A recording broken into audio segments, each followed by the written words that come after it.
Goeiemôre vriende.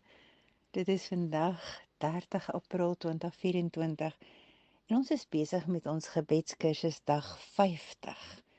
En vandag begin ons kyk na die stam van Juda. Terwyl ons kyk na die borsharnas van geregtigheid en ons kyk na die verskillende stene wat in die priester se borsharnas was, begin ons vandag om te kyk na wat was die steen wat binne in die priester se borsharnas was vir die stam van Juda.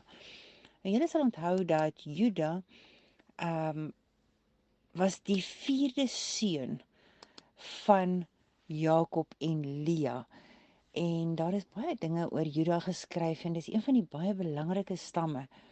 En daarom moet ons baie pertinent kyk hoe God hierdie ding gedoen het. Wat het gebeur met Juda en waarom was dit nodig dat daar 'n spesifieke steen binne in die borsharnas van die priester was, wat aan die wêreld weerkaats het dat Juda ook, ongeag van die sonde wat hy gedoen het, vrygespreek was, gebaseer op die bloed van Christus. Om te verstaan van Juda, moet ons gaan kyk na Peres en Serag. En as julle nie onmiddellik weet wie Peres en Serag is nie, dan is hierdie Bybelstudie definitief vir julle. Ons lees in Genesis 38 vers 29 van hierdie gedeelte. Nou, ek het vir julle 2 kaarte ingesit en as julle nou die video kyk, sal julle sien, net om 'n idee te gee van waar pas hierdie kinders in. Nou as julle gaan kyk na Jakob, sal julle sien hy was getroud met Lea en met Rachel en dan was daar nou die 2 byvroue, die diensmaagd of die dienskneg van Lea en die dienskneg van Rachel, dis nou Silpa en Bila. En ons het nou 'n bietjie oor Bila ook gesels. Maar die 4de seun van Jakob, die seun Juda, was ook dan die 4de seun van Lea en Jakob saam. En ja, ek sit vir julle 'n tweede kaart ook in om bietjie daarna te kyk, net om vir julle 'n idee te gee waar kom die Arabiere vandaan, waar kom die Edomite vandaan, waar kom al hierdie verskillende, waar pas Rut in, wat uit die Moabitiese geslag kom, wat van Lot afkom, net om vir julle 'n bietjie 'n groter prentjie te gee van hoe die geslagsregister gelyk het van hierdie familie wat vir ons so belangrik is. Nou, vandag gaan ons kyk na Genesis 38 vers 1 tot 4 en ek wil vir julle lees uit die Nuwe Lewende Vertaling. Hy sê in daardie tyd het Juda, en onthou ons praat nou van Juda, ons kyk na Juda se steen. In hierdie tyd het Juda van sy broers af weggetrek na Adulam toe. En daar het hy by 'n man met die naam Gira uitgekom. Vers 2 sê daar ontmoet hy 'n Kanaanitiese vrou met die naam Batsua en hy trou met haar. Nou onmiddellik hier behoort julle die rooi ligte te sien. Ons weet dat Juda is die stam waaruit Dawid gebore moet word, die stam waaruit Jesus gebore moet word. So dit is baie baie belangrik dat die bloedlyn van Juda skoon gehou word, dat dit die regte bloedlyn is waaruit Jesus gebore kan word en nie 'n Kanaanitiese bloedlyn nie. Maar tog sien ons dat Juda kom in hierdie plek Adulam en hier ontmoet hy 'n Kanaanitiese vrou met die naam Batsua en hy trou met haar. Nou vers 3 sê sy het swanger geraak en geboorte gegee aan 'n seun wat Juda genoem het. En vers 4 sê daarna het sy weer 'n seentjie in die wêreld gebring en hom Onan genoem. En vers 5 sê toe haar 3de seun gebore is, het sy hom Sela genoem en hulle was op daardie stadium in Kesib. So ons lees dat Juda trou met hierdie Kanaanitiese vrou wat buite God se wil is en hy besoedel die bloedlyn met Kanaanitiese bloed en so word 3 seuns gebore uit hierdie huwelik. Die oudste die tweede een Onan en die derde een Sela. Nou kom ons lees verder in hierdie gedeelte. En vers 6 sê toe sy oudste seun groot genoeg was, het Juda hom met 'n meisie met die naam Tamar laat trou. Maar omdat in die oë van die Here 'n baie slegte persoon was, het die Here hom laat sterf. Nou ons sien dan dat die oudste seun toe hy oud genoeg is, hy trou met Tamar en die woord Tamar beteken palmboom. En julle sal weet dat die simboliek op 'n palmboom is hoop. Want as jy in die woestyn kom en jy sien 'n palmboom, dan weet jy daar is water. Jy weet daar is uitkoms, jy weet daar is verlossing. En hier kom God en hy stuur vir Tamar En haar naam beteken palmboom.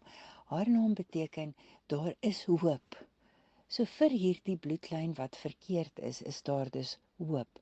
En daar is baie dispuut oor Tamar, maar die Joodse rabbies is baie duidelik en in hulle geskrifte word daar geskryf dat Tamar was ook uit die stam van Israel. Ons is nie seker uit watter stam nie, maar uit een van die stamme van Israel. Alhoewel die baie mense glo dat sy 'n Kanaaniet was omdat hulle ook in Kanaan gebly het. Sê die Joodse rabbies vir ons nee, sy was 'n Israeliet. Sy het die regte bloed in haar are gehad. So hier kom Juda en dit lyk asof hy die fout wil regmaak wat hy gemaak het met sy Kanaanitiese vrou. En hy kry vir Tamar en hy laat haar trou met sy oudste seun Er. Maar vers 7 sê omdat Er in die oë van die Here 'n slegte persoon was, het die Here hom laat sterf. As ons nou verder lees in vers 8, dan staan daar Juda sê toe vir Er se broer Onan: "Gaan na jou broer se weduwee Tamar toe en verwek vir jou broer kinders by haar." Maar Onan was nie bereid om 'n kind te hê wat nie sy wetlike erfgenaam sou wees nie. En dis het hy elke keer wanneer hy met Tamar gemeenskap gehad het, gesorg dat sy saad op die grond kom om te verhoed dat hy vir sy broer 'n erfgenaam verwek. En vir die Here was dit 'n slegte ding dat hy nie vir sy broer 'n kind wou verwek nie. En daarom het die Here Onan ook laat sterf. Julle kan nou sien die dilemma waarin Juda sit. Hier het hy nou vir Tamar vir sy oudste seun gegee. Die het gesterf sonder dat daar 'n erfgenaam was. Toe het hy die vir Tamar vir die tweede boetie Onan gegee. Die het ook gesterf sonder dat daar 'n erfgenaam was. En nou het Juda nog net een seun oor en dit is die jongste seun, Sela. Nou in daardie tyd het hulle die gebruik gehad wat hulle die Levirate marriage genoem het. En dit beteken letterlik a marriage with a brother-in-law. Nou, ek wil vir julle lees, hulle sê the word Levirate, which has nothing to do with the tribe of Levi, comes from the Latin word lever, a husband's brother. In ancient times, if a man died without a child, it was common for the man's unmarried brother to marry the widow in order to provide an heir for the deceased. A widow would marry a brother-in-law, and the first son produced in that union was considered the legal descendant of her dead husband.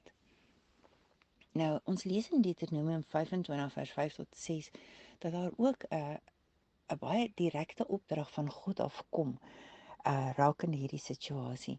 Hy sê wanneer twee broers saamwoon en een van hulle sterf sonder 'n seun, mag sy weduwee nie buite die familie trou nie.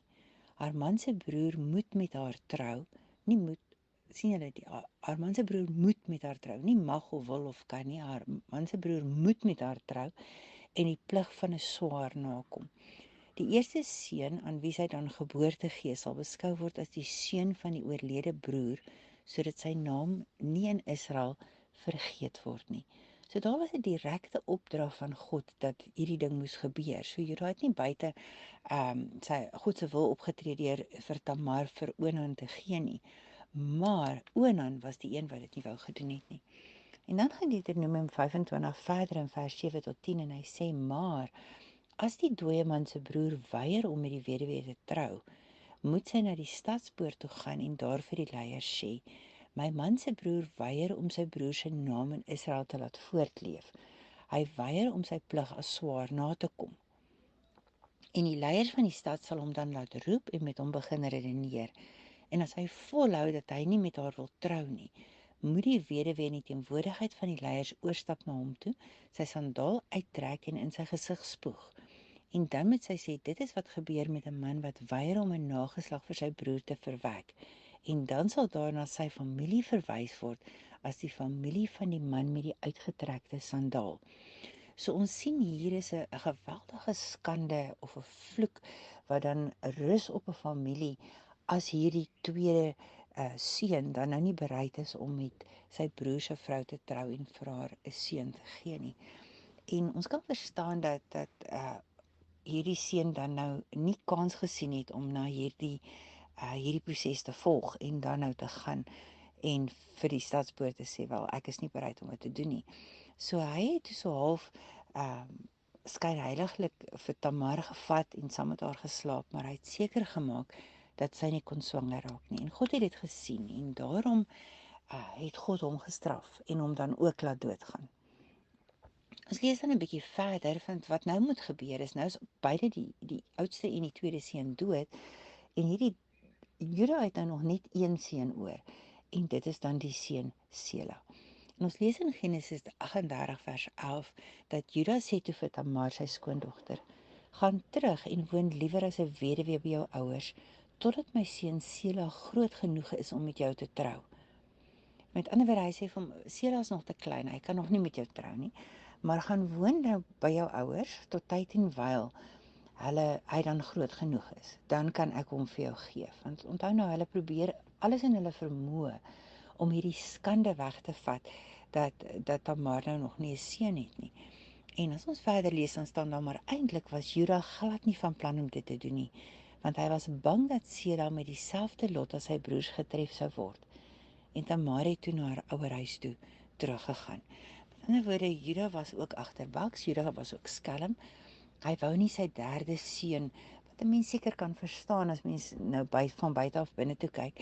Hy wou nie sy derde seun ook gee en hy was bang dat hierdie derde seun dan ook sou doodgaan. Nou ja, dis al vir vandag. Ons gaan môre 'n bietjie verder kyk en sien wat het toe nou van hier af verder gebeur. Het Juda toe nou vir Sela vir Tamar gegee of wat het gebeur? Maar hier sien ons dat hulle probeer om God se wil in hulle eie hande te neem. Juda kom hy trou met die verkeerde vrou. Hy trou met 'n Kanaanitiese vrou terwyl God gesê het hulle mag dit nie doen nie. Sy kinders is dan nou goddeloos en die Bybel sê hulle was baie sleg geweest. En omdat hulle dan nou sleg was, kon hulle nie die bloedlyn van Jesus voortsit nie. Met ander woorde, Jesus moes gebore word uit die stam van Juda. Koning Dawid moes gebore word uit die stam van Juda. Maar hierdie 3 seuns se bloedlyn was verkeerd. En daarom gaan ons môre gesels en sê, hoe het God dit dan bewerk dat hierdie bloedlyn so skoon gehou kon word dat Jesus uit hierdie bloedlyn gebore kon word.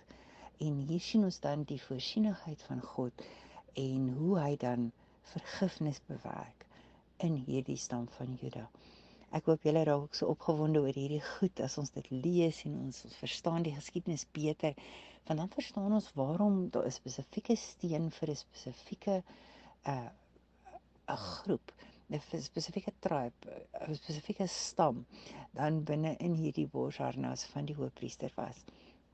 Nou ja, kom ons bid saam. Hemelse Here, baie dankie dat ons nie dinge in ons eie hande behoort te neem nie, maar dat ons op U kan vertrou. U het altyd die beter plan. Ek dink vir Juda was dit verskriklik om te sien hoe sy seuns een vir een doodgaan en daar nie 'n erfgenaam kom nie.